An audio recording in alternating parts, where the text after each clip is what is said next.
Hey guys, it's the WalterFootball.com After Dark show for May 16, 2024.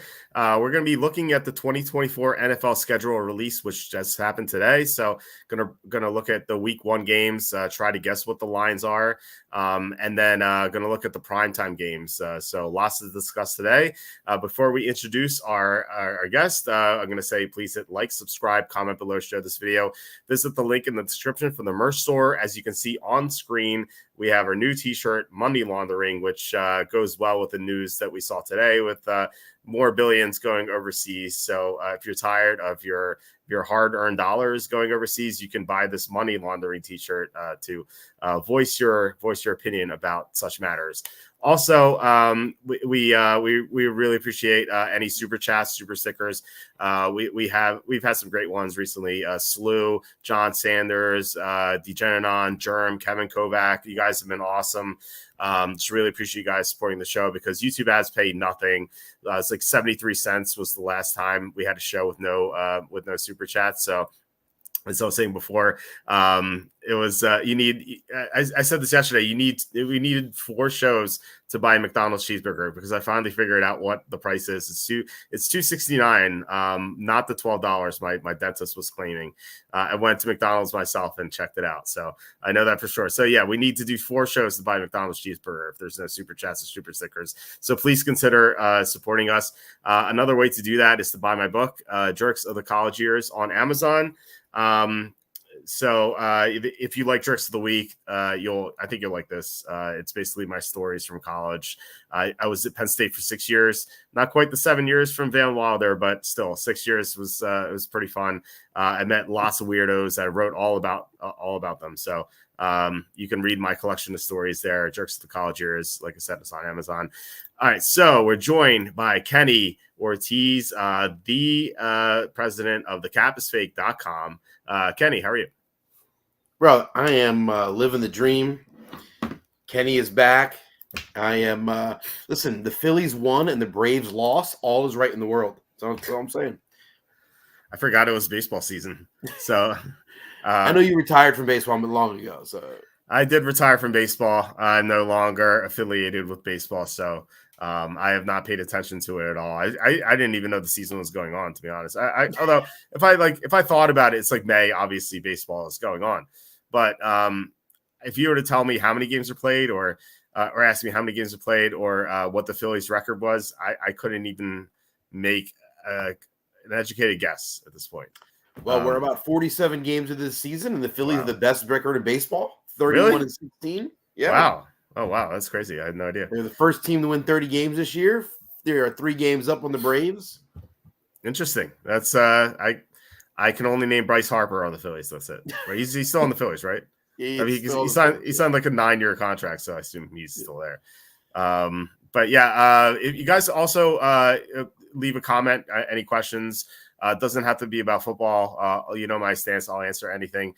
And also, please let me know if the audio is okay. My microphone, my precious snowball thing here, it finally broke after 7 years. Kenny was kind enough to send me one. It was like 7 years ago, and it broke. It's just not working. It's not working on my computer or my wife's computer, so it has to be that. So you guys have to let me know if the audio is okay. I'm going to order another microphone, but I toggle with the settings on this platform, and this seems to be working, or at least Kenny said it's working. But if the audio is bad, then I could tinker with it some more. But let's look at the schedule first. Let's look at week 1. As you can see on screen here, we have the first week of the season.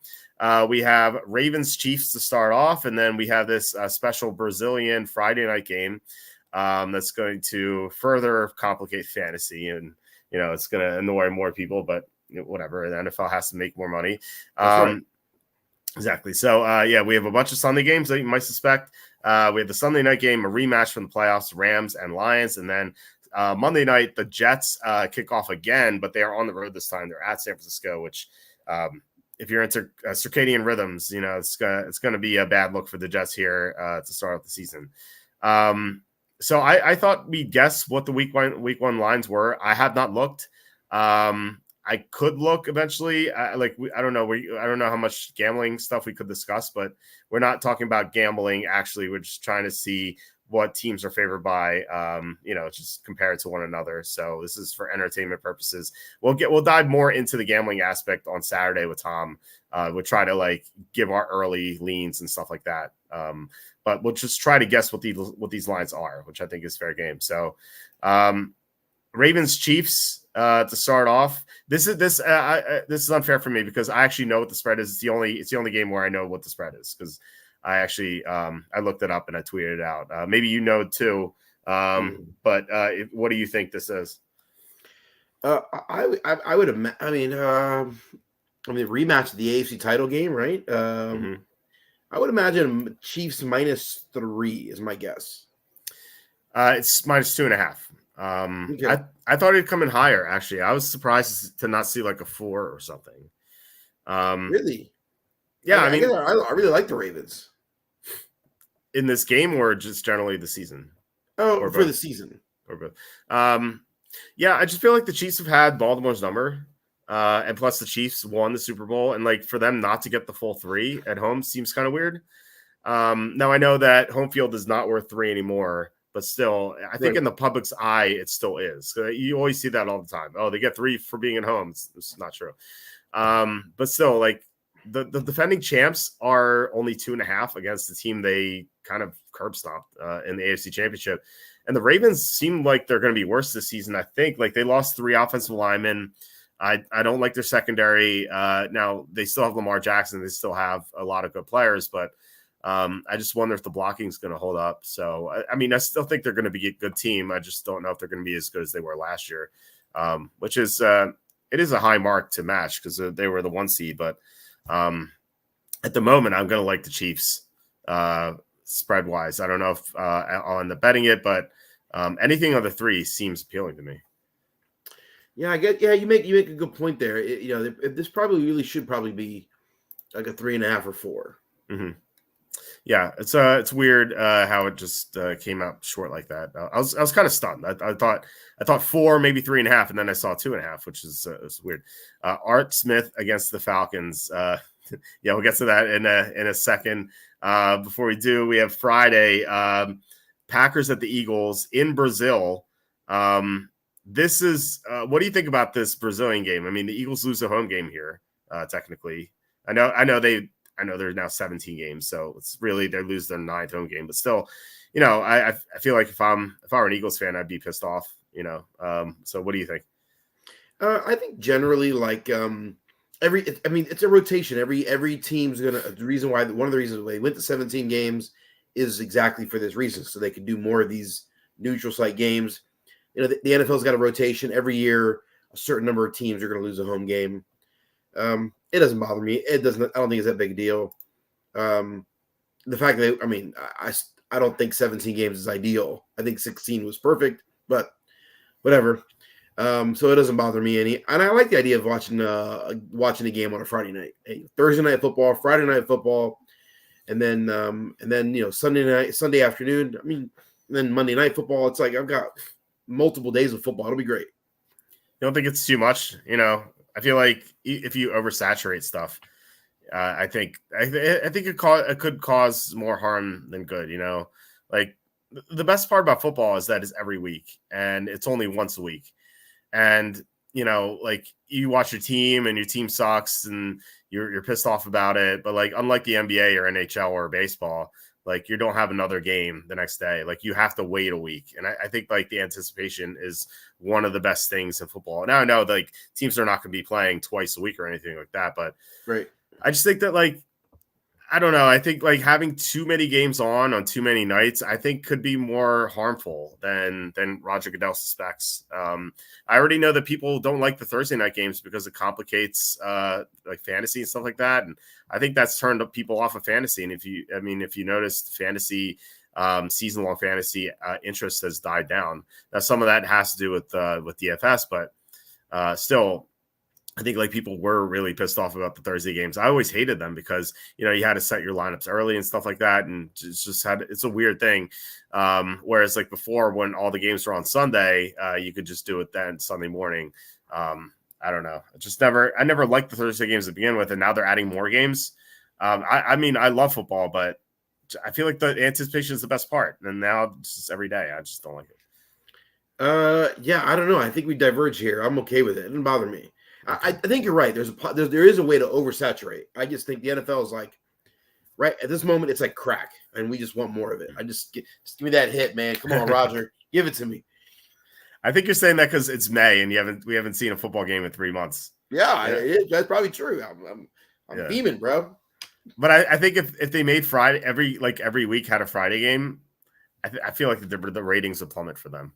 Like it'll be great initially, but like by week 6, like no one's watching a Friday game, unless it's a great matchup or something. Which this is. I mean, Packers Eagles are expected to be 2 of the best teams in the NFC. I love the Eagles. They're the only team I bet to win the Super Bowl so far. Now I'm going to bet a couple more, but I think the Eagles are the number 2 team in the NFL right now after the Chiefs. And so I would make this line like Eagles -3. What would you do it? What would you make this line? What I would make this line versus what I think the line will be. Yeah, what do you think it'll be? Yeah. I think the line should be -3. I think that's right. I think it'll probably be close to a push. Okay. I mean, it's a neutral site. No one's never really not played in Brazil. The Packers are kind of a darling. People are expecting them to take a step forward. I could see the odds makers making this push, or maybe Eagles -1, something like that. Mm-hmm. Yeah, I think the Eagles will be favored for sure. But maybe it won't be the full 3. Actually, I'm pulling up the week 1 lines. We are. It's funny we split this one. The Eagles are -1.5, so we're both 1.5 points off. Oh, nice. It's funny. Yeah. Well, I did shift at the end. I said -1, so yeah. True. Okay, you win this one. And whatever I can do to make myself look better. Yeah, you got to take every victory. Slu says I agree with WalterFootball. Fridays, that's for Friday Night Lights, high school football. Yeah, that's actually a law that America. I mean, you can't have Friday night games, NFL games in America, but they kind of skirted that by having an international game. It's funny how they did it that way. It's kind of cheating, but I guess like it goes with Goodell's plan to have more overseas games, which again I'm not a fan of because like you have home teams lose their home games. I don't like that at all. So I like the occasional London game's fine, but I think this is way too many international games, to be honest. Did you say it was against the law for the NFL to play games on Friday night in America? Yes. Really? Yeah, it's actually a real law. It's to protect high school football. I did not know that was a law. Yeah, Wow. Yeah, it's actually a real thing. That's why they don't have Friday games unless it's a holiday or as in the Black Friday games. Or here they're like, oh, we're not doing it. Well, we won't do it in America. We'll have it in Brazil. So it's funny how they get away with that. The Sports Broadcasting Act of 1961. Yep, there it is. It is a real law. WalterFootball does not lie. Wow, that's right. I know my laws. I did not know this. This is remarkable. Okay, I know what I'll be reading in the middle of the night on my phone. I'll be reading about this law anyway. This is the next article for you. And impressive. Yeah. All right. So we jump to Sunday. We get the Arthur Smith mustache revenge game. Steelers at Falcons. I have to think the Steelers are favored here. The Falcons have more buzz with Kirk Cousins, but the Steelers are kind of perennial playoff team, and I just think they'll get some consideration. I think they'll be like Steelers -1.5. That's my guess. What do you think this is? Yeah, both of these teams kind of suck in my mind. The Falcons are better, but maybe they're not bad. I don't know. That's a good question. I don't know what to think of these two teams, actually. I'm not sure.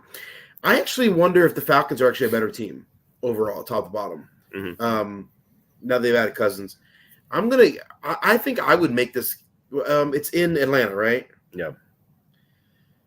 I think I would make the Falcons a favorite here. I think I'd give the Falcons -1, -1.5. I think the line's going to be about. I think the line will be. I think the Falcons will be favored in this game. You are up 2-0 because the Falcons are favored by 3. They got the whole field goal. Wow, that's a lot of respect here for Atlanta. Man, that feels like too much. I know, right? It's like, yeah, Atlanta's gonna be better this year, but can Kirk Cousins, is he 100% coming off the torn Achilles? We don't know that. It's hard to know, right? They drafted Michael Penix Jr. and my theory, I don't know if you heard this, I shared it with a couple of people. My theory was that they were so excited they got Cousins because they had terrible quarterbacking last year. And then, coming off the torn Achilles, Cousins has been throwing in front of them for the past month and a half. And they're like, I don't know if they were like, he's not 100%. Let's try to draft a quarterback here because Cousins, he might be just damaged goods and may not be 100% at all, like for the rest of his career. So if that is the case, they just made a massive mistake on Cousins or drafting Penix. On Cousins. I mean, if he's not healthy, he's not going to be right. Yeah. They just gave him a crap ton of money to suck. That's going to set them back.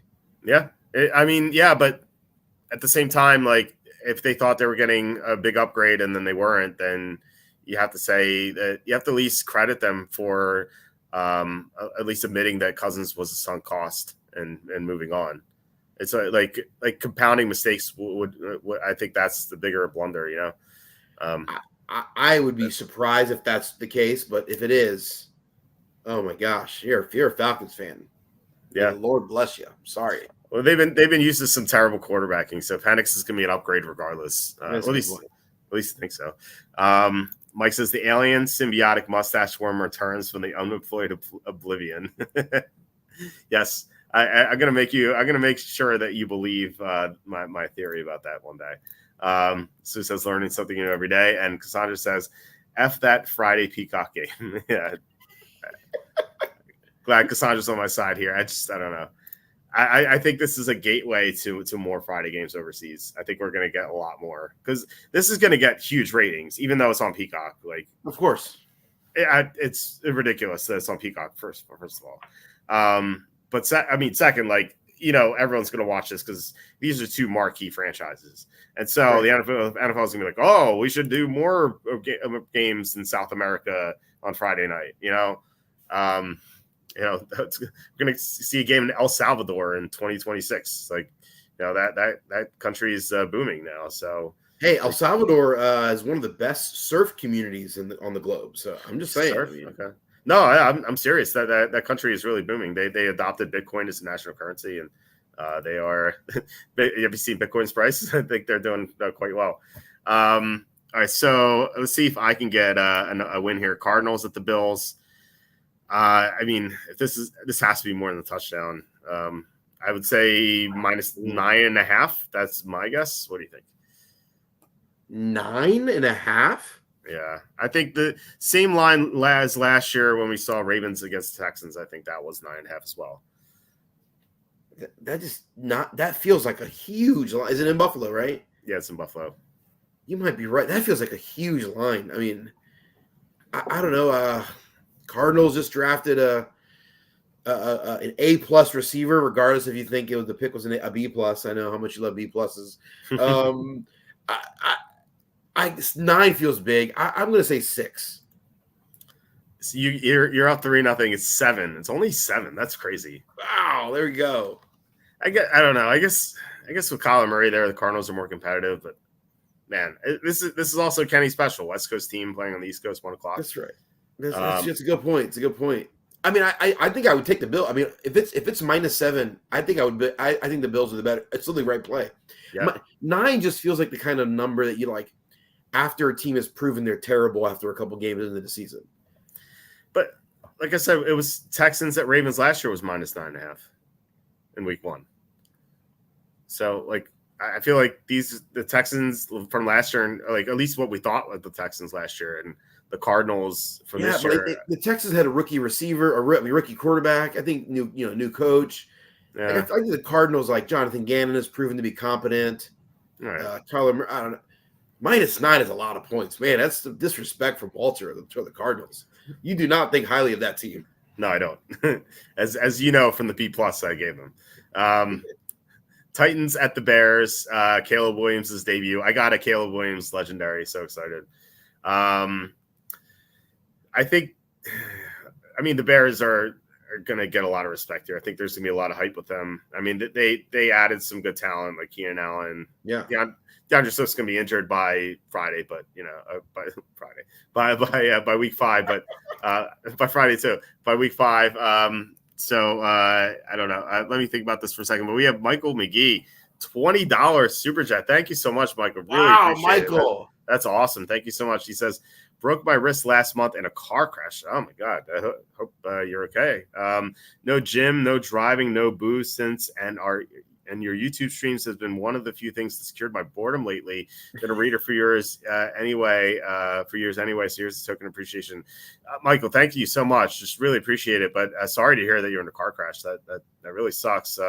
Hopefully you can recover soon. I mean, how long is it going to be like until you can get back to your normalcy? I hope it's going to be soon. But yeah, glad we can help here. Yeah, that's it sucks to hear about that, but hope everything's okay. Michael, best wishes to you, man. Thank you for the investment, and I'm so glad that Walter's mug can be a source of entertainment for you. Yeah, for sure. It really sucks to hear that, but yeah, like I said, hopefully you recover soon. I don't know like what the recovery time is, but hopefully it's soon. But okay, so this line, I think I want to say 6. I don't think it's gonna be quite 6. I'm gonna say 5.5. What do you think? I think you're probably right. I think the Bears are going to be the darling. I think people are going to love the Bears and be all over them.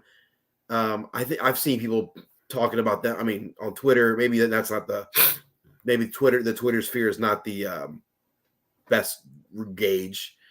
But I could see there be a lot of hype there, and the odds makers trying to bait people. I think the line should be like Bears minus like 4.5. That's what it should be. But what I think it'll actually be, I think it'll be like Bears minus 6.5. Should have went with your 4.5. That's exactly what it is. Oh, really? Yeah. So I am on the board. You're up 3-1. Man. Well done. Come back on. See, 4.5. Even that is. I feel like you're baiting people, right? People are gonna go, "My gosh, the Bears! They've added so much firepower. Caleb Williams, they're gonna be amazing. They're at home. The Titans suck. Yeah. Only 4.5. Oh my! I think that's kind of a bait number. I think Vegas is baiting people there. I love fading the super hype team in week 1. It usually seems to be a good strategy. And I think the Bears might be that team. We'll see. I mean, if Caleb Williams has a bad preseason, who knows? Maybe he won't even play in the preseason. But if he doesn't look good in training camp, if he has a bad preseason, then the hype will go away, I think, a little bit. But right now, I do think they are the hype team. And so Tennessee is like, Will Levis sucks, or he might suck. Who knows? But like, if you look at the rest of the roster, it's actually not bad. I think they made a lot of good moves this offseason. They strengthened the secondary a lot. They added Calvin Ridley. I don't think he's as great as the money is, but he's still a big upgrade at receiver. They drafted a left tackle at number 7, so their offensive line should be better. And Derrick Henry's gone, but they got Tony Pollard. They have Tajay Spears, who I like a lot. I think you do too. Yep. So this team is not going to be that bad. They're not going to be the doormat that I think some people think they are going to be. So and I like Will Levis, I think, more than most people do. So I think a Titans plus 4.5, or you can get a Titans plus 5 is like pretty good value. Actually, we'll see as we get closer to the season. Yeah, Tennessee looks like the first really good play, I think, on the board to me. I will not be betting it to make it clear, but you won't be betting anything, right? That's right. Cassandra says, "I want no part of the Bears Titans game." I think Tennessee looks appealing. I really do. How many points will Tennessee score against the Bears D? I don't think the Bears D is impenetrable. It's definitely better than it was at the start of last season because they got Montez Sweat and everything like that. But I think you can run on Chicago. Their defensive line's not great. Their interior defensive line, I should say. I think you can run on them. I think Tennessee should be able to run on them. Plus, there's an unknown. They have a new coach. I don't really know what they're going to look like. And plus, Caleb Williams' first start. Like, I don't know. I think you're right, Kenny, that people are going to just try to just jump on the Bears. So, it's something to think about. Patriots at Bengals, I should say. For a split second, I was like, Tom Brady favored by 3. I don't know. Maybe I'm tired here, but it's not the case anymore. Bengals are definitely going to be favored. Obviously, I think Jacoby Brissett's going to start this game, even though Drake May. But we'll see. I think the Bengals will be favored by. Man, I keep wanting to go high, but now I'm skittish after what I saw with Arizona Buffalo. I'm going to say 7. I think this is going to be similar to Arizona Buffalo. What do you think? I think the Patriots are worse than the Cardinals. Mm-hmm. I think most people will probably believe that. I think the Bengals are comparable to the Bills.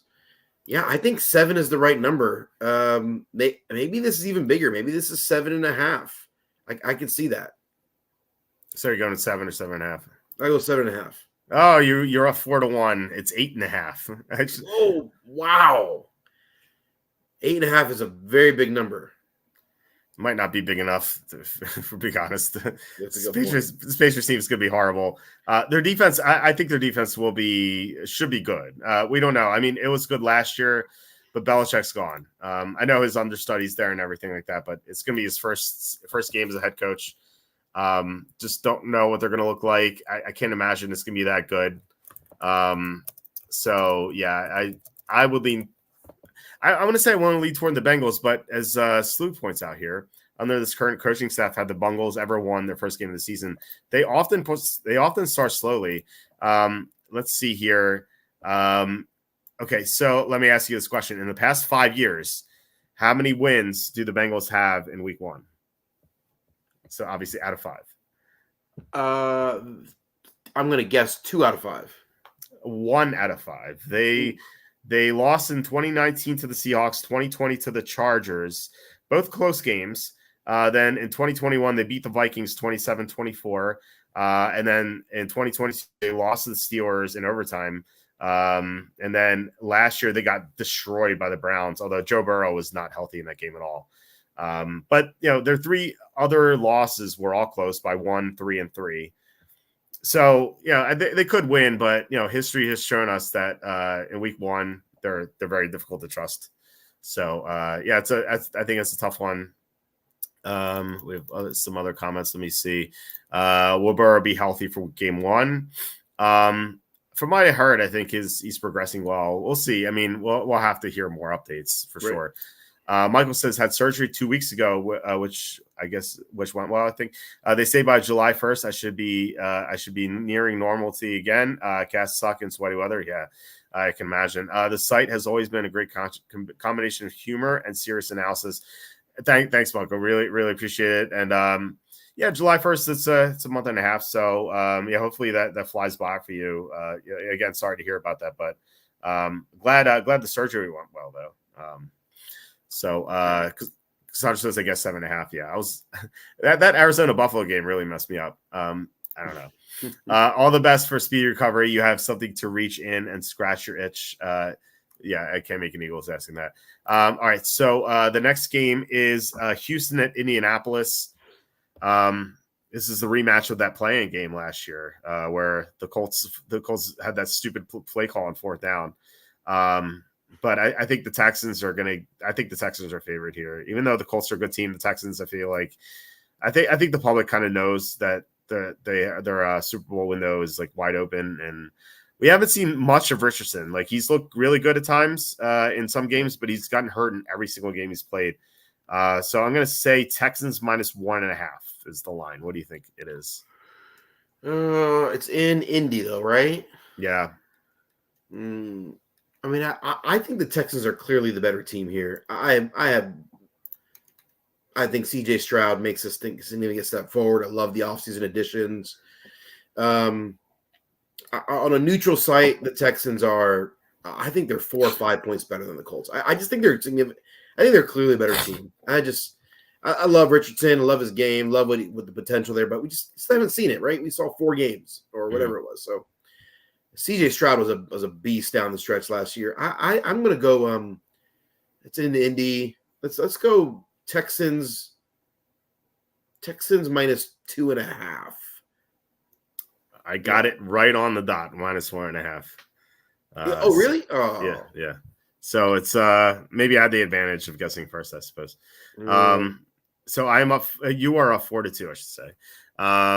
Andrew says Bengals could be bad if Higgins and Trey Hendrickson are traded.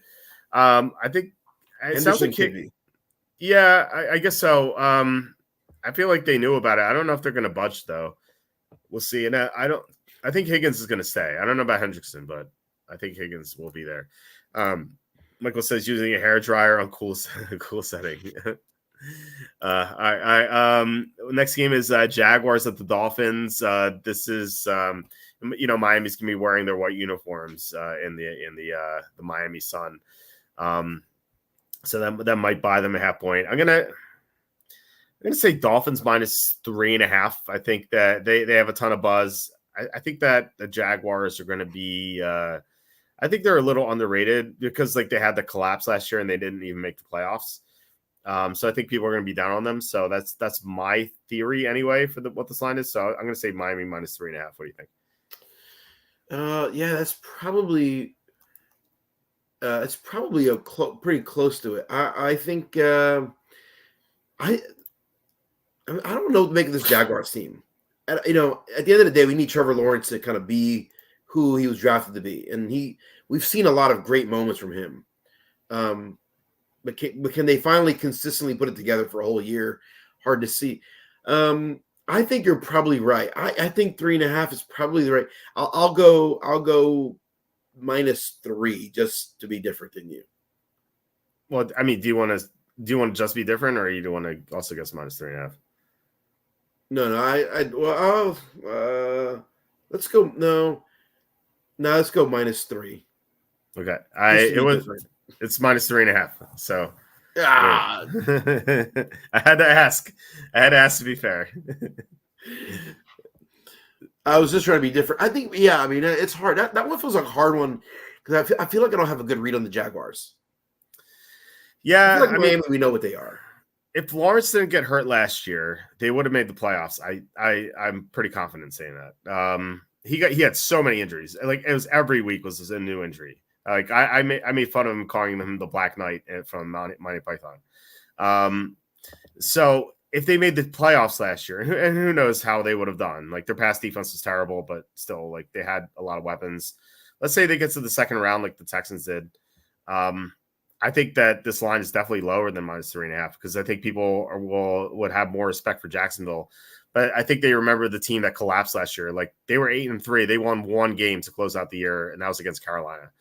They were horrible down the stretch. Remember that Monday night game against against the Bengals? They made Jake Browning look like Joe Montana. That's how bad their defense was. And then Lawrence wasn't even healthy after that game.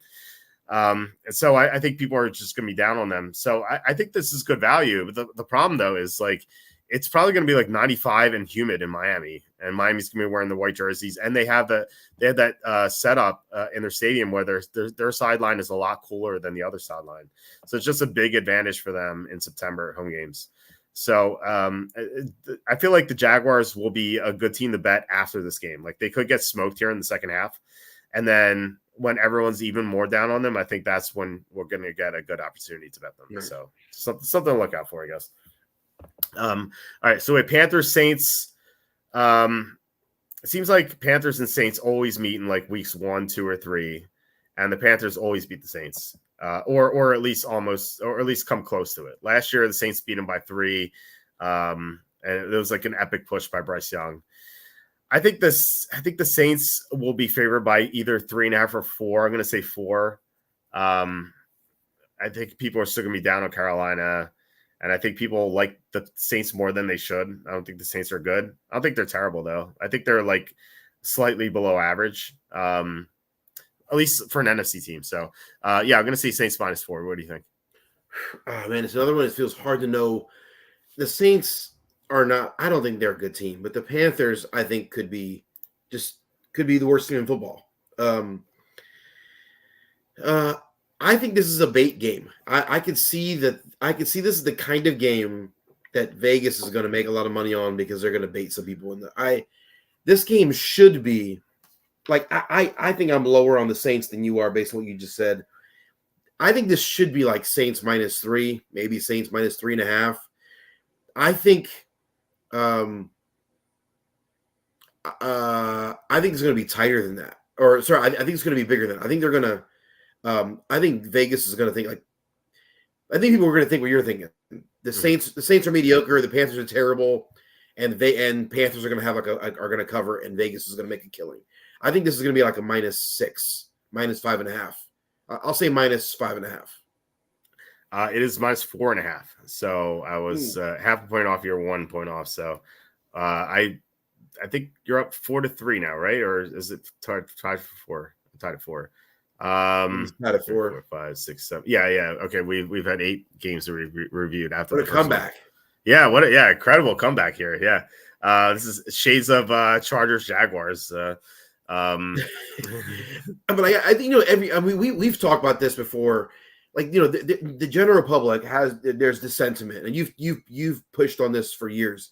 The idea that like Vegas just wants even action either way. Like that's the common trope, right? That's out there. Mm-hmm. And sometimes that might be the case, but we know that there are certain games that Vegas knows they can make money on. Like they don't want even action. They want 80% on one. They want 80, 90% of the action on one side because they're confident in the other side. And so this could be that kind of game, right? With that line, I thought, 5.5. A lot of people bet on the Saints, and then the Panthers cover 4.5. I think that could still happen, but it's not as much of a bait as I thought. Yeah, you're totally right. I mean, sportsbooks take a stance sometimes, not all the time, not every game, right? But there are certain spots or certain teams that they like a lot. So yeah, they'll sometimes push the public in a direction, or sometimes they know the sharps will come in on one side very heavily, so they can't make the line too high or too low. So yeah, it's quite interesting. I do disagree with what you said about the Panthers. I don't think they're going to be one of the worst teams in the NFL. Or I should say, like, I don't think they're going to be the worst team in the NFL again. I think they could be a bottom 5 team. Like, if they're the 5th worst team in the NFL, I could definitely see that. But I think there are certainly some teams that are far worse than them at the moment, like the Broncos or Giants. I think those 2 teams are way worse than the Panthers at the moment. Like, I like what the Panthers have done this offseason. The problem is Bryce Young still probably sucks. But they got Dave Canales to coach him up. They addressed the offensive line. They brought in 2 highly priced guards. They worked on their defense. They brought in Deontay Johnson. So and they drafted a running back in the second round. Granted, coming off torn ACL, but still, he should be good in the second half of the season. I think Carolina could win like 5 games this year. I don't think they're going to be mediocre even, but I think they're going to be a lot better, or well, not a lot better, but they're definitely going to be better than they were the past 2 years. I can see that. Yeah. Okay. All right. So we have some comments here. Hold on. Sue says Saints better beat the Panthers, or the Bags may be making a comeback in the Superdome.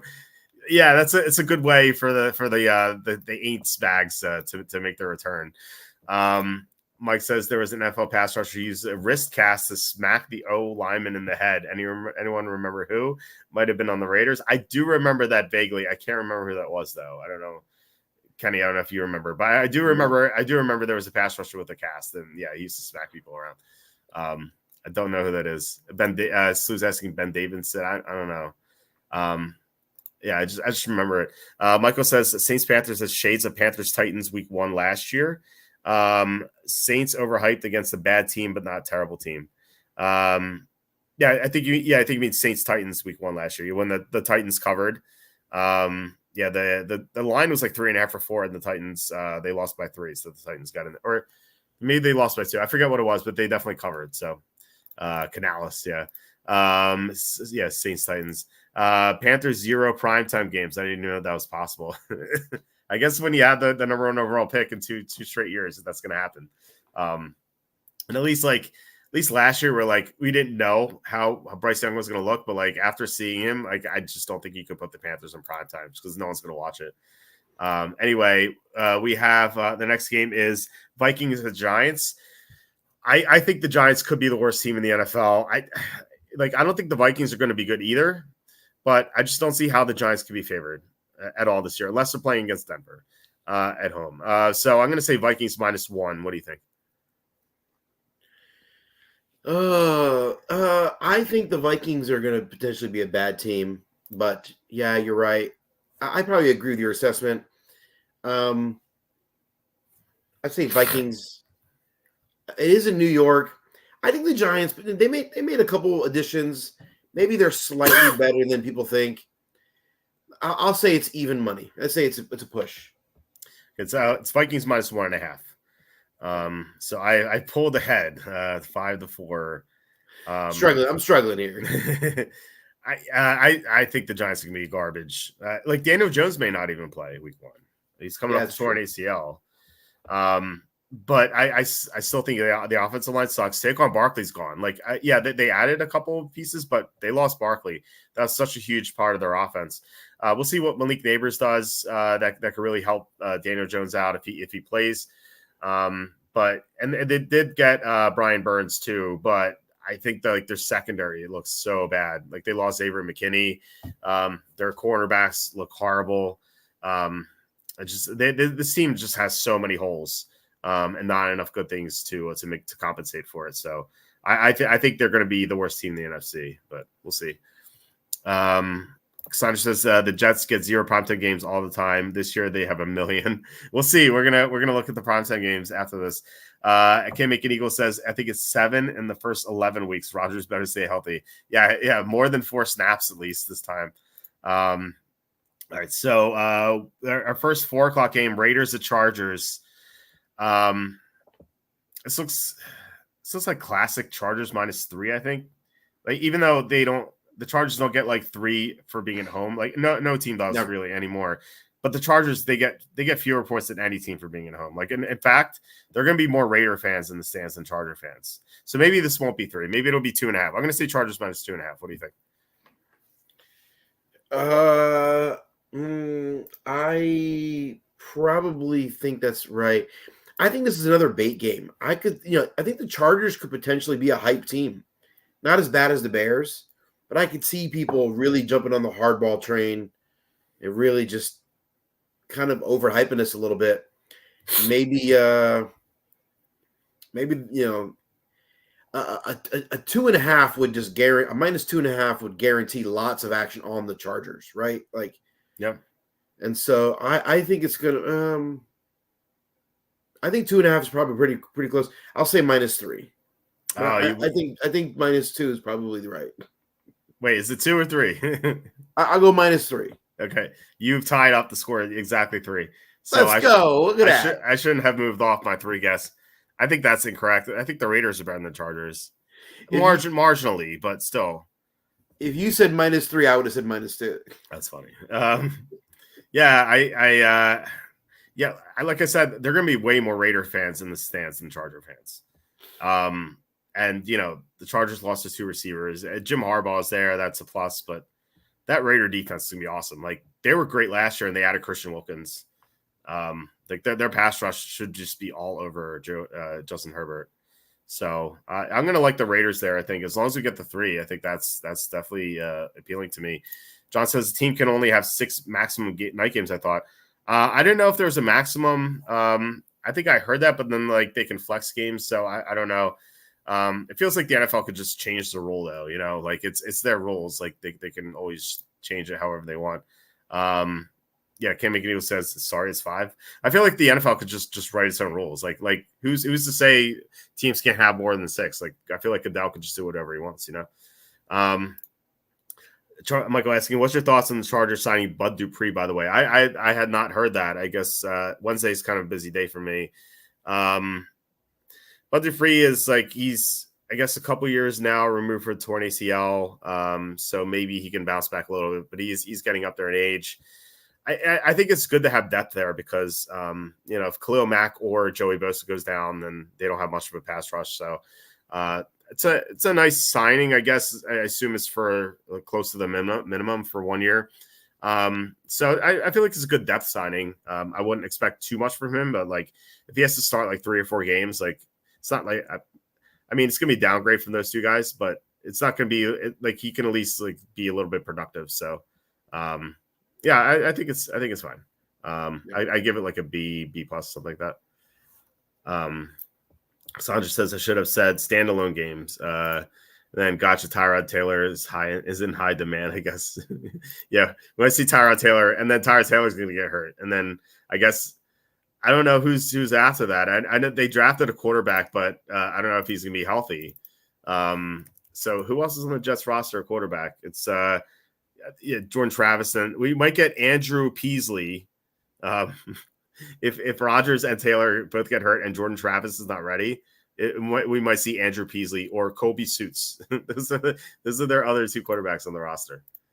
They would sign someone, I would imagine. I would imagine, but like Tim Boyle, they started Tim Boyle last year. Like I feel like those guys like automatically have to be better by default. All right, so we have Denver at Seattle. Like I said, I think Denver's the worst team in the NFL. Their offense was already dreadful, and now their defense has gotten so much worse. At least their defense was good 2 years ago, but now it's not. They lost too many pieces. Seattle's a new coach, though. I think Seattle will be favored by, I don't know. I don't think they're going to get to quite 6, maybe 5.5. I'm going to say 5.5. What do you think? I think there's a big disparage, a big chasm. I think there's a gap between what I think it should be and what it will be. That Seattle team was kind of leaking oil toward down the stretch, and I could see them kind of taking a step back and Geno Smith coming back to earth and being the terrible player that we all know he truly is. And so I think I think this probably should be like, it's in Seattle, so like I think this should be like Seattle -3, like realistic. I think that's what it's realistic. I don't think they're a good team, but I think the world thinks they're good, and so I'll say Seattle -5. Oh, you edged me out. It's 4.5. So yeah, you've gone up 6-5 here. So I'm not confident in Geno Smith long term. I don't know. I feel like I watch him play, and I'm just like, I think this is a lot of fool's gold. Yeah, I'm not into Geno Smith either. Like Dave Canales coached him up a couple years ago. Last year he was worse, even though they drafted Jackson Smith and Jigba. His receivers are good though. You know, like they can carry him. Is good tackle play. So like he's surrounded by good pieces. So like I don't think he's ever going to be amazing, but he could be like he could be like an okay game manager, I think, if the conditions are right. But we don't know what to expect from that new coach. So Mike says, what a comeback by Walt. He threw the first 3 picks until he got Walt plus 300 on FanDuel. Then he bet on himself. Yeah, it's. I wish I got a better number, but 300. I shopped around. 300. I shopped around. It was 280 on BetMGM. I got 300 on FanDuel, but now I'm losing, so I may lose the bet after all. All right, we have 4 games left. You are up by 1. Cowboys at the Browns. Dallas is going to get respect, even though they shouldn't. The Browns do get respect. I mean, they were in the playoffs last year. I'm going to say Browns -2. Browns -2. What do you think? You think the Browns are going to be favored in this game? Yeah, I do. They're both playoff teams that lost in the first round last year. I mean, the Cowboys are just the most overhyped team around. And so I think the Cowboys are going to be favored in this game. I know it's crazy. I'm going to say Cowboys -1. Yeah, you win. It's Cowboys -1.5. I disagree with this. You're up 7-5. I don't get that. I don't know. Maybe I just know too much about Dallas sucking. Like I don't think they're good. The AFC is a lot better. I think the Browns are a much better team than the Cowboys. I mean, they're perpetually overhyped, right? I mean, yeah. I don't know. Maybe it's just like I'm not really in tune with what the public's thinking here. So I mean, obviously not. But yeah, that's crazy. Yeah, Brady's debut. He's either going to be really good or really bad. Yeah, I don't know. I don't know what to expect of Tom Brady. What do you think? How do you think he's going to perform as the color analyst? I actually was really confident in him until I watched him after the Netflix roast, and like came across so insecure and childish to me. I'm just like, really? I wonder I don't know. Like, is he going to be the same way? I hope not. It'll be annoying to listen to. I didn't watch the roast. I'm not a big roast guy. So I don't know. Maybe I should watch it, but yeah, I don't know. I'll take your word for it. We'll see. Maybe he could surprise and be great, but we don't know. Kimiko says Watson sucks. Yeah, I'm not going to argue that, but I think the Cowboys have a lot wrong with them, including their coach Mike McCarthy. And I know you're a big Mike McCarthy fan, right, Kenny? Yeah, president of the fan club for sure. One of the saddest things in the world is that your rant about him was deleted from YouTube. One of the best things I've ever heard in my life. It's gone. It's gone into the ether. 7 years ago, whatever that was, I don't even know. Yeah, it was. I think it was in 2018 or something, or 2017. Aaron Rodgers' prime wasted by Mike McCarthy, maybe the dumbest coach in the NFL history. That's just a taste of what the greatness that was that rant. I will never forget that rant. I was dying. I was like choking on. I was just choking on my own like spit here, like tear, because I was like almost falling out of my chair just based on your rant. It was so good. Yeah, the books can always inflate the Cowboys. Yeah, I guess I should have guessed it would be the case, but I don't know. I maybe I just know too much about the Cowboys. Michael says I think the public is kind of down on Dallas. They haven't had a flashy offseason. Yeah, they signed like one player. They haven't really done anything.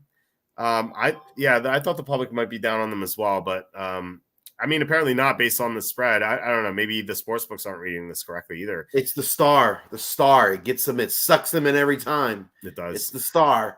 Remember when you were a kid, teacher put a star on your paper when you were good? People see the star and they assume good. I mean, it's people get entranced, man. That's what it is.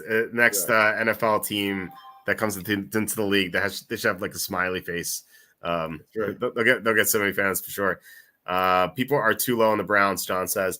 Yeah, I mean, I think AFC versus NFC, like I think this is no brainer, honestly, which I guess applies also to Tennessee, Chicago. How many of those are there? AFC versus NFC.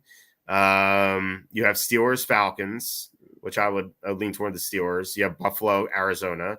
So I would lean toward Buffalo, Tennessee, Chicago. I like Tennessee so far. So that's 3. Just going down the list here. You have Denver at Seattle.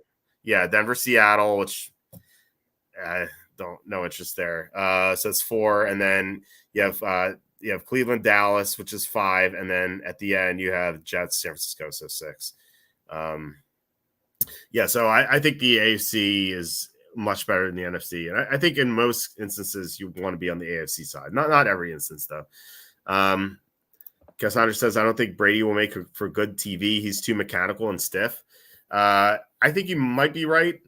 I would say I would probably guess that he's not going to be great on TV if I had to guess, but it wouldn't surprise me either. I mean, he is the GOAT. Like maybe he'll do a lot of film study on Romo and whatnot and all those guys and Madden, and like he'll surprise us. I don't know. That's right. But Bagley says don't bother watching. It's a waste of time. Roasts are a lot funnier when unannounced. Yeah, I just never a fan of roasts. I just never got them. I maybe there's some funny moments, but I just feel like I could be watching something better, you know. Michael says I think people are somewhat deceived into thinking Jerry Jeudy is this big missing piece for the Browns to get Watson going. Yeah, I'm not a Jeudy fan at all. Me neither. Yeah, I mean he's going to be better than what they had, but still, like I think barely. that barely. Still by default, I think that it'll help slightly, but I don't think it's going to be that great for them. John says Watson has already shown he's elite in the past, though. Hard to think he's just washed because of a few massages. Yeah, we haven't seen him play well since 2020, which is so long ago now. I don't know. Maybe he can find the magic again. Like he's still young. It's just like we haven't seen him play well in 5 years now. It's crazy. It was more than a few. It's true. All right. So where are we? Okay, we're Redskins and Buccaneers. Why is this a 4:00 game? There are going to be thunderstorms in Tampa, the thunderstorm capital of the world, especially in the 4:00 hour. This game will be delayed. Mark my words, it will be delayed. It'll end later than every other game in this window. I'm gonna say Buccaneers -3. Yeah, well, hold on. I say this is another instance where I know Washington's better than the public thinks. I'm going to say Buccaneers -4 because I don't think the public has caught on to Washington yet, and Tampa was a playoff team last year, so I'm going to say the Tampa -4. What do you think? Oh man, this is another one that feels the Commanders are hard, or excuse me, the Washington communists are.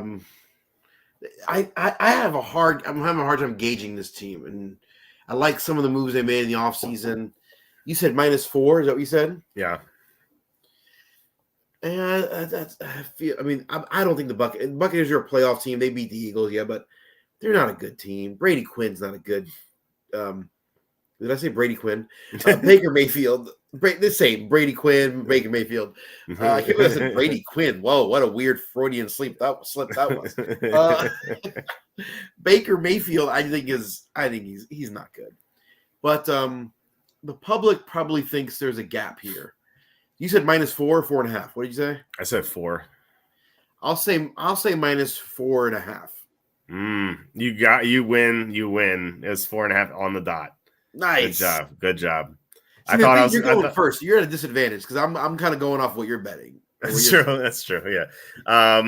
But then again, you don't get to pick the number I bet, right? Yeah. Or I pick. So yeah, I guess I don't know. There's some give and take there, but yeah, I'm going to be in Washington here. No doubt. I think Washington's going to be a lot better than people think, and I think Tampa is going to be worse than people think. So yeah, I think I agree. Yeah. John says Redskins need their own name back. Quinn shouldn't have apologized.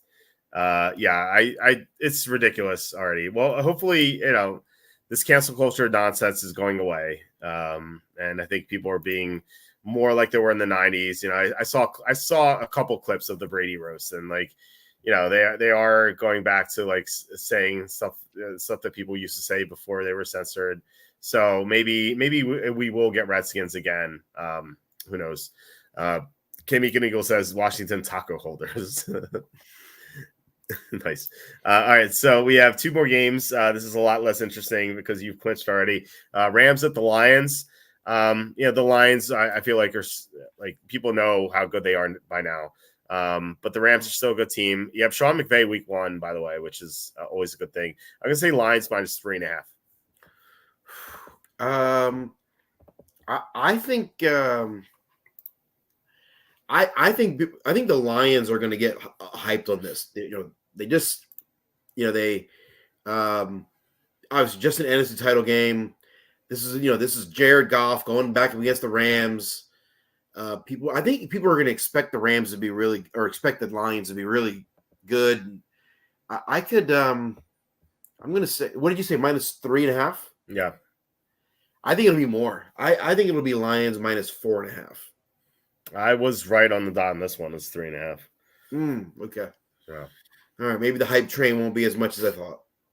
Yeah, I guess not. I don't know. I mean, I thought there would be some hype too, but I don't know. Maybe it's the public is just always going to think, same old Lions, even though they got to the NFC Championship. And McVay's going to be greatly, respected. Yeah. And I don't know. Maybe people like the common fan is like, oh, Lions cute story last year. They can't do it again, right? Which I think they could be even better this year. So the public will be wrong if that's the case. I don't know. Jets at 49ers, the Monday night game to start the year. We'll see if Rodgers can last more than 4 snaps. I think given that San Francisco is a big advantage for them being a West Coast home team at night. And then the Super Bowl participant, I think they'll be -4 is my guess. What do you think? That's a good one. I really like this Jets team if Aaron Rodgers can stay healthy. Their defense was already great. They added Hassan Reddick. Garrett Wilson takes a step forward. Hall takes a step forward. Rodgers stays healthy. I could foresee this team being really good. The Niners, they have a little bit of drama, Super Bowl hangover. I think there'll be some hype on the Jets. I want to say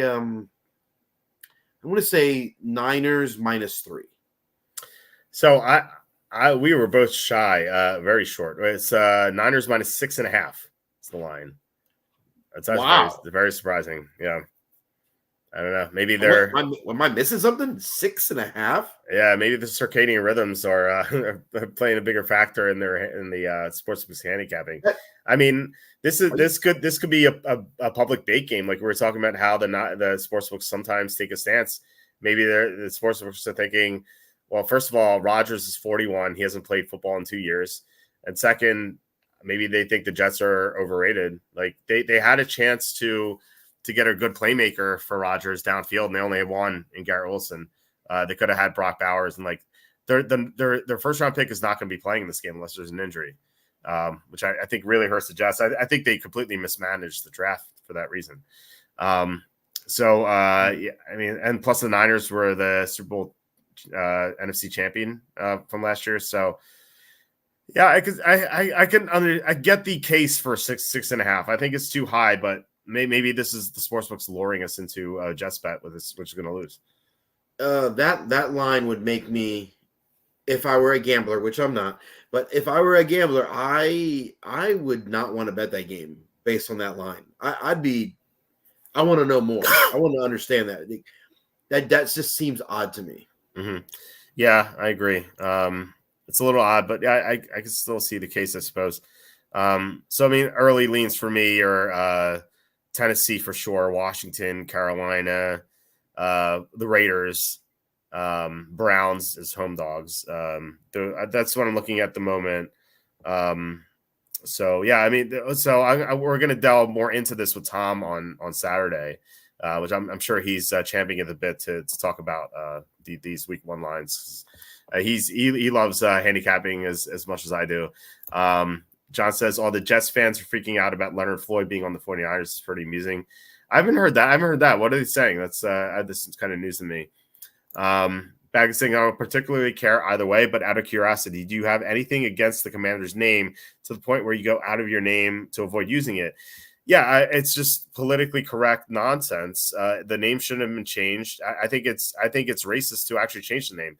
You know, you have like the people who are offended by this are on Twitter. They used to have the blue checks. Now everyone has blue check, but they used to be these blue check people who were just like they weren't even Native Americans. Like they were just they were offended for the Native Americans. But the Washington Post had two separate polls they conducted within the Native American community, and 90% of Native Americans actually supported the name. The person who made the logo was a Native American. The person who coined the nickname was Native American. The first head coach was Native American. So they all decided on this Redskins name.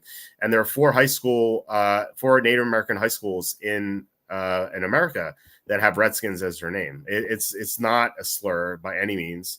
It's actually the term Redskins was actually coined during the French Indian War, where Native Americans used that word Redskins translated as just like it's like a code word that they used in that war.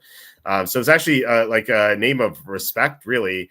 And I thought it was like honoring them more than anything, and like the fact they took it away from them. And I think that like if I were Native American, I'd be upset that they took that away from me. So I think it's horrible that what they did, and I think they are the people who took away the name are the true racists. So like I said, I cannot be canceled, so I can say whatever I want here. Like says, thanks a lot, Walt. Put 2 units on Walt plus 300, and then you tank the match. Well, you said I bet it too, so I lost here. At least we got a good number. We got 300 instead of 280. John says Floyd ended Rodgers' season on home. Oh, right. Okay, yeah, that's okay. I missed that connection. That's interesting. Wow. Can you imagine if he gets him injured again in the opener? That like the NFL would cry. I think Goodell would like storm the field and like have tears in his eyes after all the primetime games they put the Jets on. Baggy says, honestly, just go back to the Braves at this point. It's the historical name of the team that preserves the theming without the slur issues. Yeah, I just don't think there are no slur issues though. It's just that's all been made up. But I think if you're going to do something, I think Red Hogs would be awesome because you have the connection from Redskins to Pigskins to Hogs. And plus you honor the offensive line from the 80s. I think Red Hogs would have been really cool. Commanders is so bad. Like that's such a horrible name for the team. Like they should have just stuck with Washington Football Team over Commanders. It's just disgusting. They will always be the Redskins with me, says Slew, just like the Cleveland Indians of baseball. I don't speak PC. Yeah, the Cleveland Indians changing their name made no sense to me. And I think the Edmonton Eskimos also changed their name. And I heard that like this one guy, I don't know who it was, but I was listening to a podcast, and he was like, yeah, it's a great thing. The Edmonton Eskimos changed their name. That was so offensive. I'm like, what is offensive against Eskimos? It's like, this seems so ridiculous. Anyway, Baggins says Indians is actually a misnomer, though. Eskimos I'm fine with. Yeah, I don't know. I don't think anyone should be offended by anything. As long as like within reason, Anyway, so sorry if I got in trouble, Kenny. We have this is all my opinions. Is not Kenny does not have these opinions shared by WalterFootball. My participation in this podcast, this YouTube channel, should not be construed as my total endorsement of all of Walt's ideas. I may or may not agree with 100% of his ideas. Okay. All right. Funny. That's funny. All right. So we have this Thursday night schedule. We're going to go Thursday games, some Sunday games, Monday games. We don't have to go through every game, obviously. To start with Bills, Dolphins. I know that Armando Salguero, who is a fantastic writer for the Miami Herald. He used to cover the Dolphins. I think he's out working for Outkick now. But I remember I saw him tweeting this yesterday where he was upset that the Dolphins lost a September home game against Buffalo. So I thought it's like a big blow for them because, like I was talking about, how big an advantage it is for them to have these primetime games, these home games in September with the sun and the heat and everything like that. So that's a big blow for them.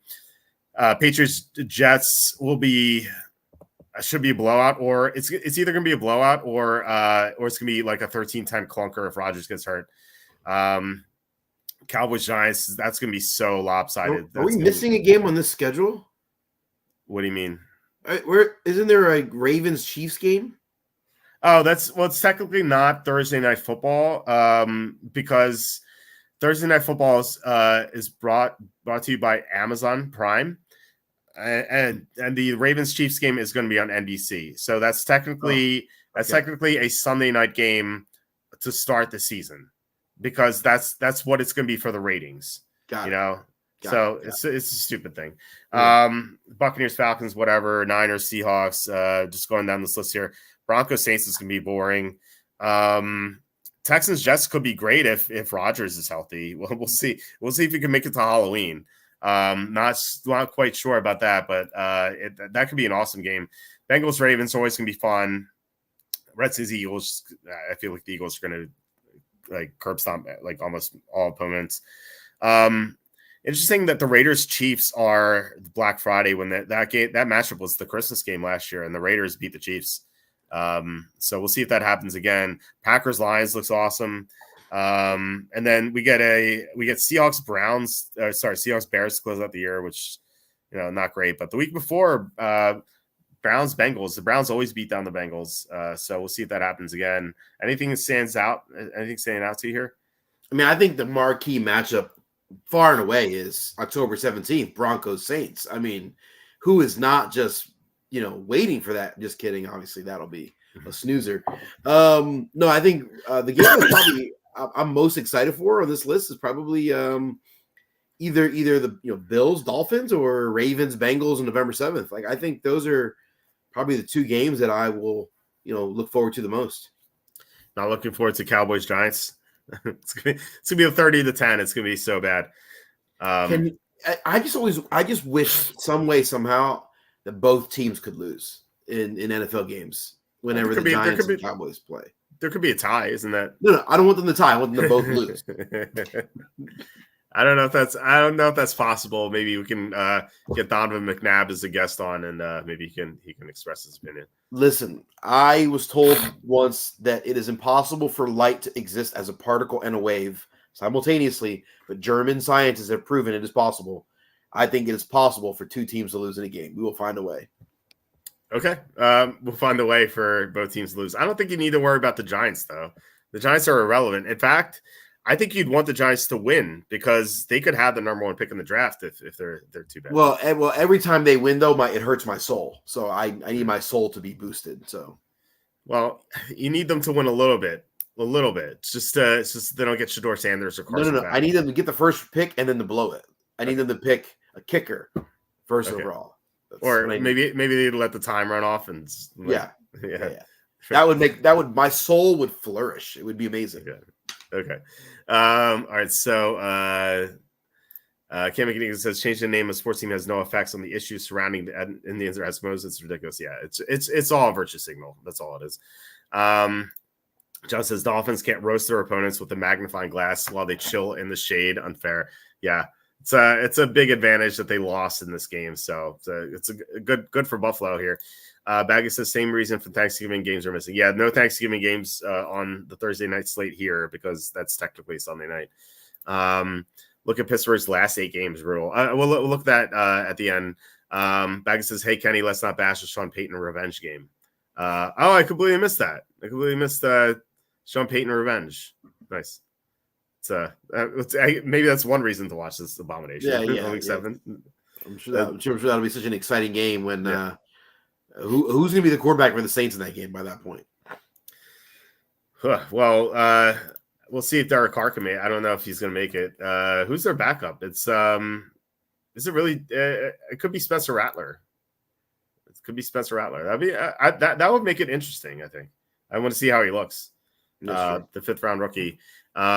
Sue says Chiefs have to play 3 games in 11 days in December. Wow.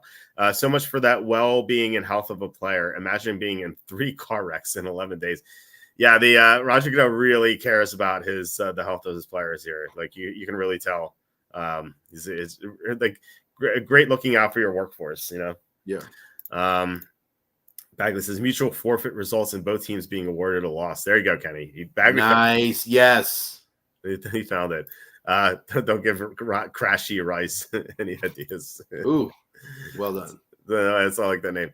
All right, so we go to Sunday Night Football. As you can see, we have Ravens Chiefs are here, and so is NFL Brazil. It's technically a Sunday night game. It's so stupid.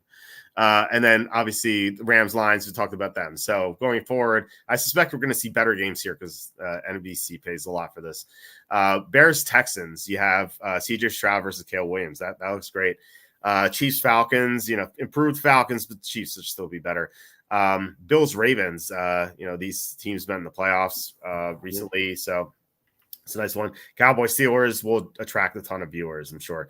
Bengals Giants, that's a big misstep. I don't know what they were thinking putting the Giants on Sunday Night Football.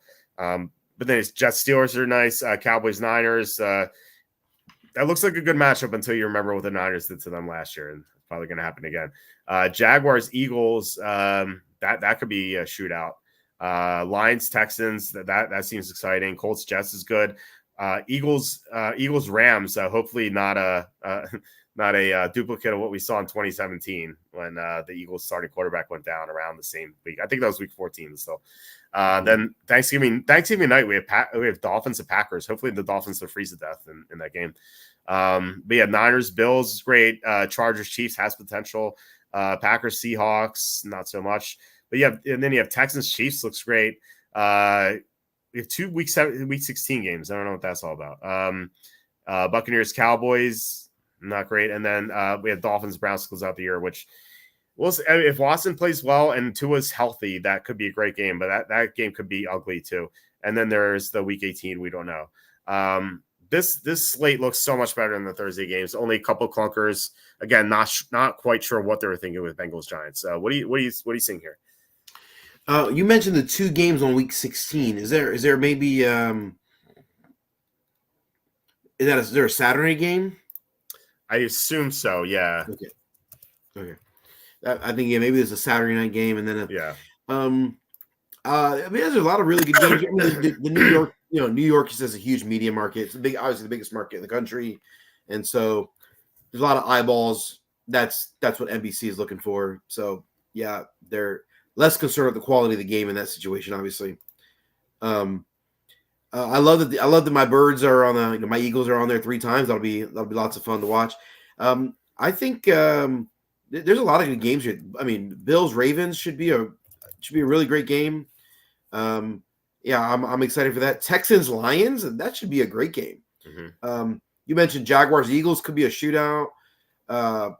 Packers Dolphins could be a great game based on what's going on with the Packers. Have Jordan Love playing well, so I think there's a crew of games here that would be really exciting.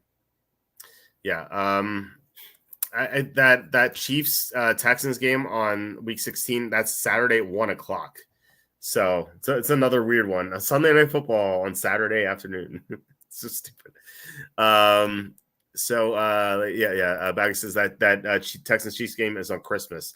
Right. Okay. Right. Yeah. That's that makes sense. Yeah. Okay. And this is the part of the NFL's divorce package. So before we move on to the Monday games, we're asked to look at the Steelers' final 8 games, which I pulled up, and I looked at it. It looks brutal, Kenny. Let's look at it real fast. Final 8 games. So after the Redskins game, they have Ravens, Browns, Bengals, Browns, Eagles, Ravens, Chiefs, Bengals. Wow, that is so disgusting. I mean, are the Steelers a 5-win team this year? 6-win team, maybe? If they've never had a losing record with Tomlin. I think it's going to be tested this year. It has to be, right? Let's get off to a hot start or something. Yeah, with that stretch, I mean, their best case scenario would, I don't even see them going 500 with that along the stretch. Yeah, I mean, who Unless knows? Justin Fields has come in and is playing phenomenal, right? You're right. Or Burrow's out. Again, so those games will be winnable. But yeah, it looks brutal right now. And Russell Wilson, I don't expect anything from him. I think that he might actually challenge Tomlin's unblemished record. So yeah, that looks disgusting. Yeah, that's so yeah. All right, let's get to the Monday games. So we talked about Jets Niners to start. Then we have Falcons Eagles, which it takes me back to week 1 of 2005 when Falcons Eagles was the Monday game. But yeah, looks like an Eagle should be an Eagles win there. We have 2 on week 3, which is weird. So last year they did 2 on week 2 and 2 week 3. Now they're doing 2 in week 3, 2 in week 4. So I don't quite understand what the thinking is there. But yeah, we have Jaguars, Bills, and Redskins, Bengals. I think the Redskins are going to be a fun team to watch with Jane Daniels. So even though Redskins Bengals might be lopsided, I think that at least Daniels is going to be exciting to watch. So I like that they put them on Monday Night Football. Titans Dolphins, that could get ugly. Seahawks Lions, those teams play those crazy shootouts. The 2 years in a row they played insane shootouts. So yeah, we'll see. Saints Chiefs, that looks lopsided. Bills Jets could be great if Rodgers is healthy. We have 2 games on week 7 as well. We have Ravens, Buccaneers, Chargers, Cardinals. I don't know why we need Chargers Cardinals on Monday night, but in fact, both these games look ugly. But I mean, we'll see. Giants Steelers. We talked about how tough the Steelers schedule is. They're going to need these games. They could smoke the Giants. Then we have Bucks Chiefs. That Super Bowl rematch, but no one for Tampa's still there. We have Dolphins Rams. Then Texans Cowboys. That's that interstate rivalry. Ravens Chargers could be really good if Harbaugh has those guys playing well. Browns Broncos looks terrible. Bengals Cowboys could be a shootout. Then we have 2 week 15 games, so we have four Monday night doubleheaders here. I love the Monday night doubleheaders. I talked about how I don't like Friday games, but Monday night doubleheaders are a lot of fun, not just for watching, but also DFS. I hate the showdowns. I think that the 2 game slates are so great. We have Bears Vikings, rivalry. It's fine. Falcons Raiders. Falcons offense versus Raiders defense, that could be fun to watch. And then Saints Packers could be a blowout. That probably should be. And then Lions Niners. That's a nice banger to close out the year. And then there's a doubleheader week 18. That's gonna be a Saturday game, a Saturday slate. Okay. All right, so what are you thinking here for Monday night? A pretty mixed bag. Like you have some bad matchups. You have some good ones. Yeah. Yeah. I love the double headers, man. As you mentioned, I mean, I'd love to see it every week. DFS purposes, and just I like having the early game and the late game. I like when they stagger them, and I don't. In some years they've staggered them, and some years they haven't, and that's been annoying to me. Yeah. But I mean, it's kind of like it's like it's basketball or baseball. I know you've retired from baseball, but I love watching a 7:00 local game on the East Coast, and then 10:30 comes around, and there's a Dodgers game or a Giant, San Francisco Giants game. Those are baseball teams, by the way, if you don't know. Okay, thanks for clearing that up. I thought it was CFL for a second. Or like the or with the NBA. You watch a East Coast game. At 7:00, and then at 10:00 there's a Lakers game on. I love that. I think that's fun. So I wish they would do that. I hope that's what they do. But I think I'm excited for that. I think Eagles Falcons should be a fun game to watch. I'm biased, obviously, but I think that's I think it's good. I think the matchups that are some of the Jets Niners matchup early in the season, obviously there. I'm really curious to see what the Jets are. If Rodgers comes out and looks sharp, if he looks healthy, he looks like a Hall of Fame player. Then okay, the Jets are going to be entertaining, as long as he can stay healthy. But if he comes out and he looks like a guy who's coming off an Achilles injury, who's 41 years old, who hasn't played in 2 years, who might quit football halfway through the year to be a vice president candidate, like whatever. Like if he looks like he's that kind of guy, then the Jets are not going to be very entertaining, and that's going to be a bummer. So I'm that's obviously an intriguing matchup. Seattle Lions, I think, will be an intriguing matchup. Although I think the Seahawks will take a step backwards this year. So there's some intriguing matchups there. I think Cowboys Texans should be a fun matchup. Rams Dolphins. I made that mistake too. I thought that was a Charger for a second. Yeah, the two boy wonders. The McVay and nerd boy McDaniel. I think there's some really intriguing matchups. And so I feel like there's been stretches over the last 20 years where Monday Night Football has been really bad. I feel like, when I was, we were young, like late 80s, early 90s, Monday Night Football was the jam. Monday Night Football was the like prime time game of the week. And then when NBC took over Sunday Night Football, that kind of shifted. Late 90s, early 2000s, Sunday Night Football really became the kind of the prime time game, and Monday Night Football has kind of been, kind of relegated to being a second. A lot of bad games over the years, but this feels like this has the potential to be a lot of good games in the mix. Now there also has the potential to be some really bad ones, some pretty bad clunkers here as well. And I think all the more there should be double headers, like every Monday night. If there's a bad game, you then flip over to the other one. Yeah, and I wish they would stagger them. As John says, they haven't staggered them in a long time. I don't know why. Like it's great. Like even if you think like, okay, if you start at 7, the next one starts at 10. If you think 10's too late, start the first one at 6:30 and start the second one at 9:30. And Monday Night Football used to start at 9:30s, right? You started 9 or 9, late. Yeah, they used to start them in the 9 o'clock hour, so you could definitely get away with that. I hate how they don't stagger them. I think it's so annoying because you have to like keep flicking back and forth, and you miss a play, and like you sometimes forget to change the channel, and it's like, oh wait, what's happening in this game? Like, I don't know. I hate that. At least like start them like 2 hours apart. Like you could even start them 7 and 9, so you can finish the first one and then watch the entirety of the second one, or for the last 3 quarters of the second one or something. So I hate that. I don't get why they don't do that, but. Sue says Steelers go first 10 weeks without playing a divisional game. Makes no sense at all. Yeah, that's a very weird schedule. Well, at least they get an easy game against the Giants in the first half. Bagley says so the Chiefs get to play on every day of the week except Tuesday. I'm sure they'll have no trouble keeping with their weekly routine. Thanks, Roger. Yeah, maybe just Roger can put the Chiefs on hard mode because they've won 2 in a row, and he's like, oh, this is too easy for you guys. Maybe it's you'll need a challenge for your third Super Bowl. Do they have a Wednesday game somewhere? Yeah, it's Christmas. Oh, That's right. That's right. That's the divorce package. I was excited, man. I love watching football, but my wife does not like when I watch football, and especially on holidays. And when I was like, I told her, I'm like, it's okay. Christmas is on a Wednesday this year. I'm going to be able to spend more time with the family.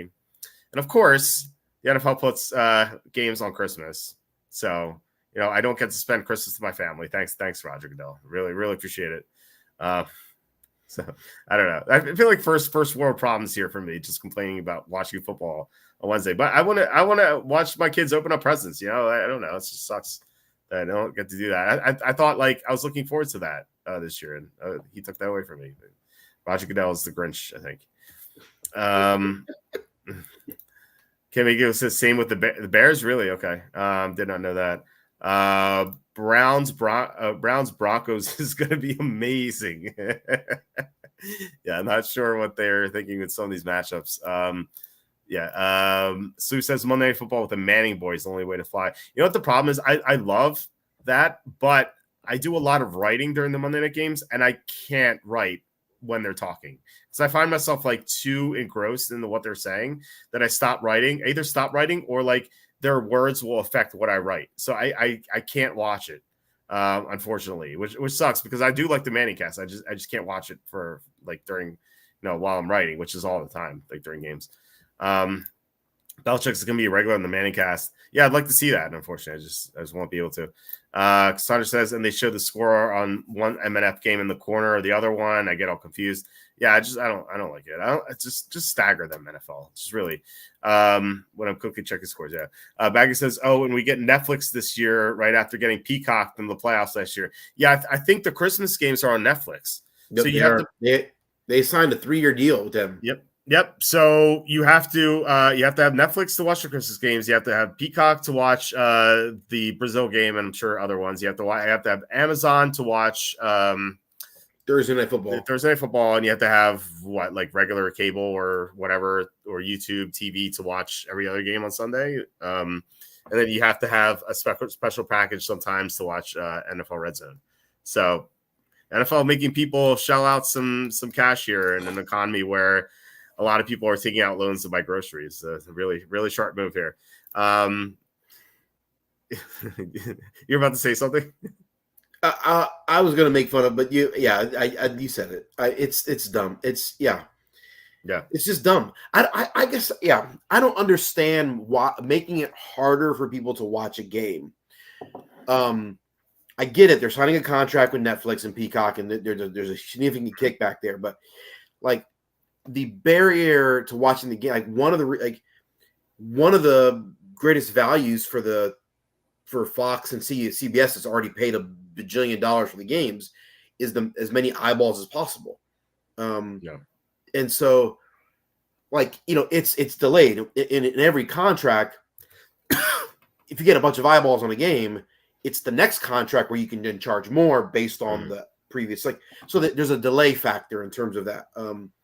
It doesn't make sense to me. I would think you'd want as many eyeballs on the game as possible, so that's your leveraging power when you're going to, renegotiate the next one. But they continue to take games away from CBS and Fox.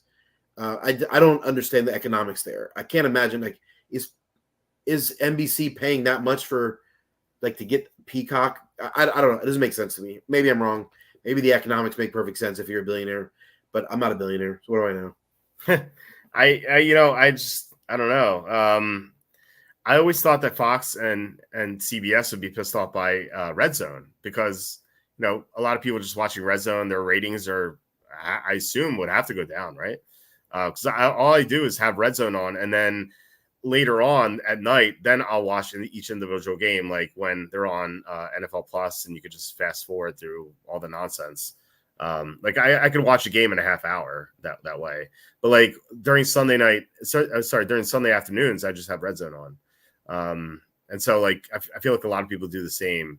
And so I always thought they'd be pissed off about it. And now you're right. Now with all these streaming platforms, I always thought that one is fine. If the NFL is all right, this is the streaming platform we're using. If you want to watch more NFL games, just get the streaming platform. That made sense to me when it was just Amazon, but then they did Peacock and now they're doing Netflix. at what point do fans go like, F you, I'm not watching these games. I can't even pay my rent on time. Like you're going to charge me to watch games, like when it should be, I pay for cable or something. And it should be free or whatever. I paid for Amazon so I could watch Thursday night games. Like now you're making me download these 2 other apps. Like it's disgusting. I see if our economy is great right now, sure, but I said people are taking out loans to buy groceries. It's horrible out there. So I think it's just horrible timing. Goodell is just, I feel like he just can't read the room really. Which I guess like if you're at the behest of billionaires, like, I assume that like they can't either, So I get them trying to get more money, but I think this is gonna do more harm than good in the long term.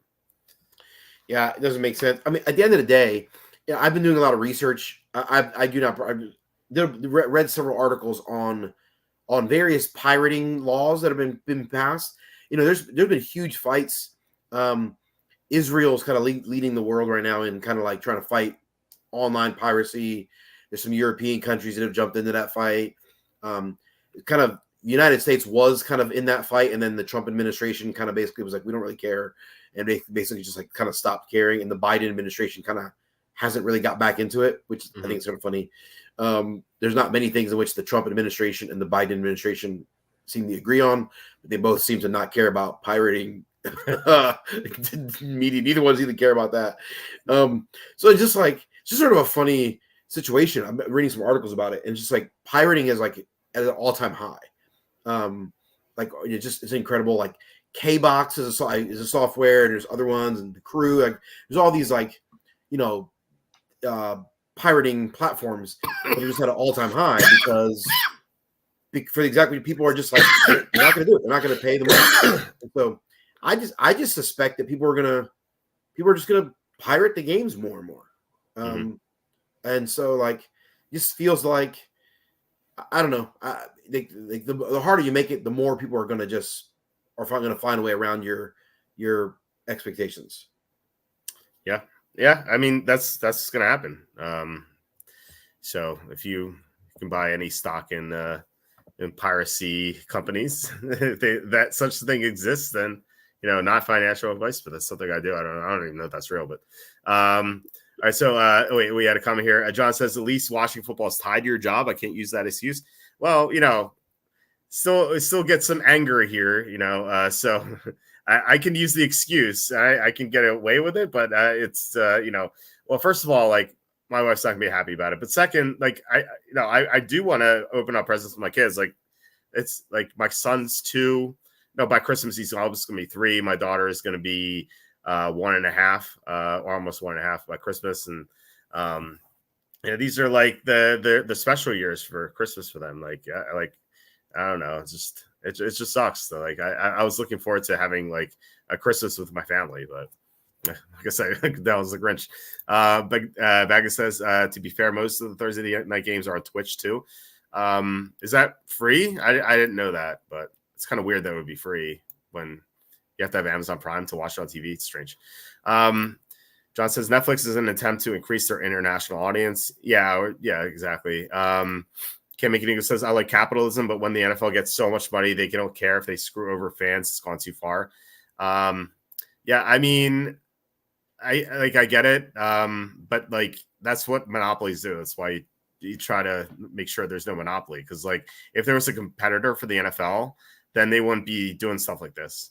But there is no competitor for the NFL. It's true monopoly. So, yeah. Any thoughts on this? Because I know you're a big capitalism fan, Kenny.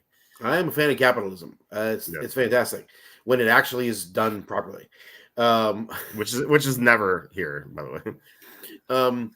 Yeah. I don't know. I get the NFL trying to make more money. I get it. I get they're trying to expand the product. I think all that is. Yeah. I just, to me, I'm not convinced that making it harder for people to have access to your game is going to increase is good. So if you do if it's like, we're the game is on NBC and it's on Netflix for the international audience. Okay, that's one thing. Or if it's like, it's on Peacock and NBC. Isn't Peacock and NBC the same company, right? Yeah, NBC and Peacock. Yeah, right. So if it's that type of deal, it's like, oh, it's on CBS and it's what's CBS streaming platform, Paramount or whatever. Paramount Plus, yeah. What was that? Paramount Plus. Paramount Plus, that makes sense. Or it's ABC, ESPN, and the Disney Plus app, whatever.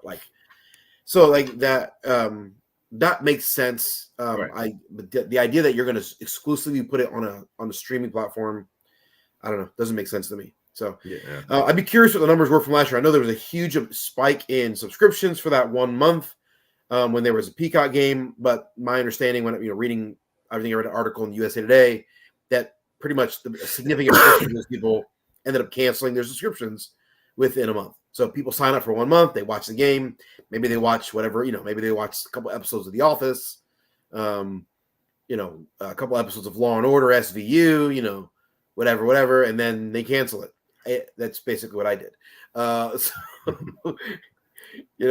Whatever. A couple episodes of Parks and Rec, and then I was done.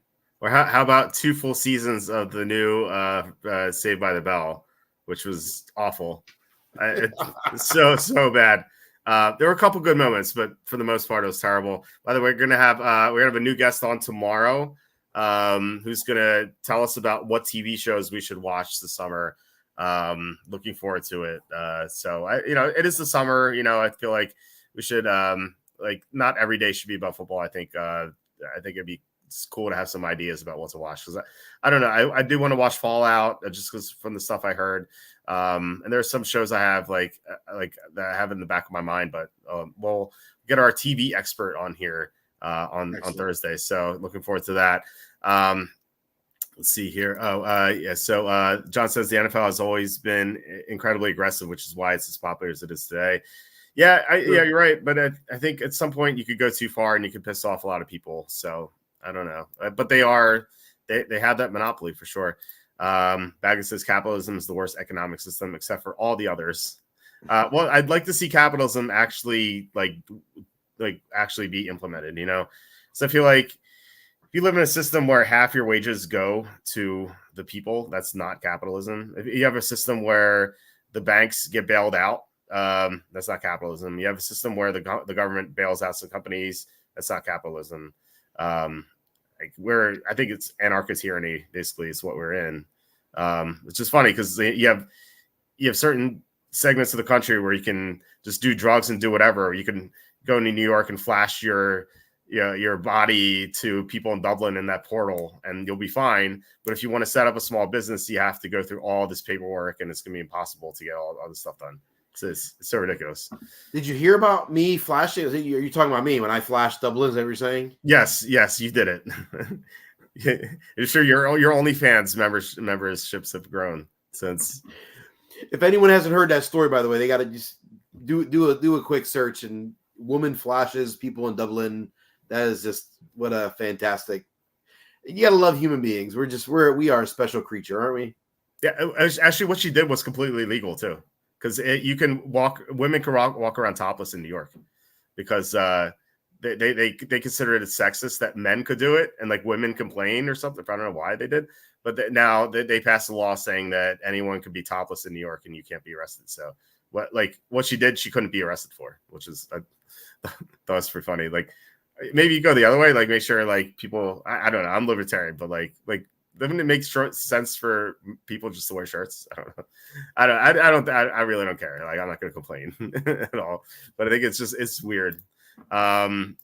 Sue says Red Zone is the best. It's like NFL on crack. It's so good. Baggett says luckily my twin brother, first name last name, happened to have an active free trial for Instacart right when the Chiefs Dolphins game was on. How convenient. Nice. So Steve says 720 Pierre has great games the next day without commercials and also games that are first down, second down, third down punt. Yeah, that's what NFL Plus does. Like you can just zoom through everything. It's pretty great. Now you have to pay for it, sure, but I don't know. Although I do not use the NFL Plus American version. I use a VPN to use the international version of Game Pass, which is no longer available to American customers. But it is far superior than the crappy NFL Plus product. NFL, stop making products worse. I don't understand why they do that. It's crazy. Can't make an equal says Netflix says cut out password sharing. That's true. I used to use my sister's. I can no longer use my sister's. Oh, how'd they do that? I don't know. They somehow are like, no, this is not your account. You can't log in. I don't know how they figure it out, but I do have my own account now. It's actually came with my Comcast, so it's part of the package. So it didn't even cost anything. So at least not yet. Sue says the top 2 marriage rules: the wife is always right. Happy wife, happy life. And then Mike says rule 2, see rule 1. Yes, you are correct. Totally. And then John says about 70% who signed up for Peacock never canceled. Wow, that's crazy. That's I'll take your word for it. I'd be curious to see. I guess I thought I read an article that was different, but I mean, I'll take word for it, John. Yeah, you know what? Maybe people just forgot. It's like I personally have it. I still have it. I just forgot about it, and I'm like thinking now, like, should I cancel it? But like, I'm gonna have to re-up it again. It's just gonna be annoying. So like, why don't I just keep it? I don't know. No. I got it for 1 month, and then I canceled it. Well, you're smarter than I am, but I don't know. I just completely forgot about it. To be honest. I told my wife we also have a rule. I said, listen, we can only have 2 subscriptions at any given time. 2, and we'll just, if you want to watch something, watch it, and then cancel that subscription. And so, so right now we've got Disney Plus and Netflix because we're watching some stuff. We'll cancel one of them at some point. We also have HBO Max, but we have that for free through our internet spectrum in Florida. When we signed up for internet, it came free with some items. So we're cheating on that one. And Amazon Prime I get for free as a professor. We have an educational account. So okay, nice. I have the ones I pay for. Well, Netflix came with my Comcast, so I guess it's not really. But I pay for HBO Max does as well. But I pay for Hulu Plus, just in case my cable goes out. I can watch the NFL games on Hulu. And then Disney Plus, I use my sister's account. Paramount Plus, I use my friend's account. What else is there even? I don't know. I feel like I only pay for 1 or 2 of them too. So, or of course Peacock, like I said. But I just completely forgot about that. So we rotate them. There's some shows on Apple TV my wife wants to watch, so I just said, well, you got to cancel one of the others. That's the rule. I am not paying for 5, 6, 7 different subscriptions. So we're gonna watch season 3 of Ted Lasso. But before we do that, we have to finish watching The Wire. And she's watching a show called Highlander on Netflix. I heard of that. I never seen it. I tried to watch it with her. I fell asleep. Okay. Yeah, I never watched it either. I just heard of it.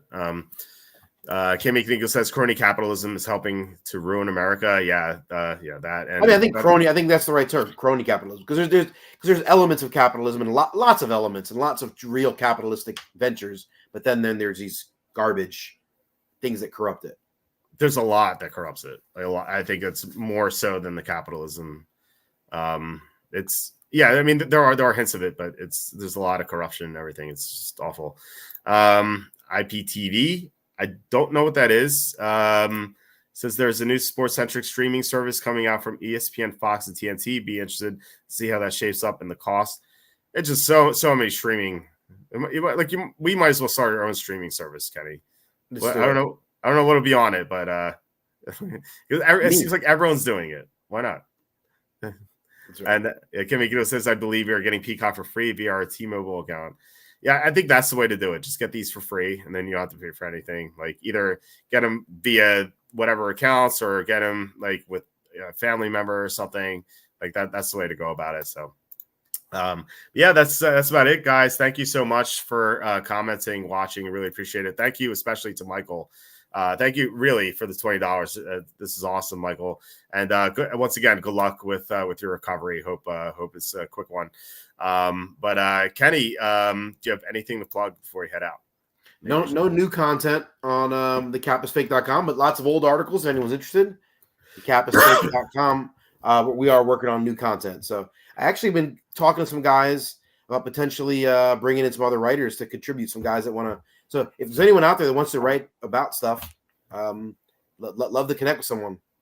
Yeah, for sure. Hit up Kenny on Twitter. What's your Twitter account?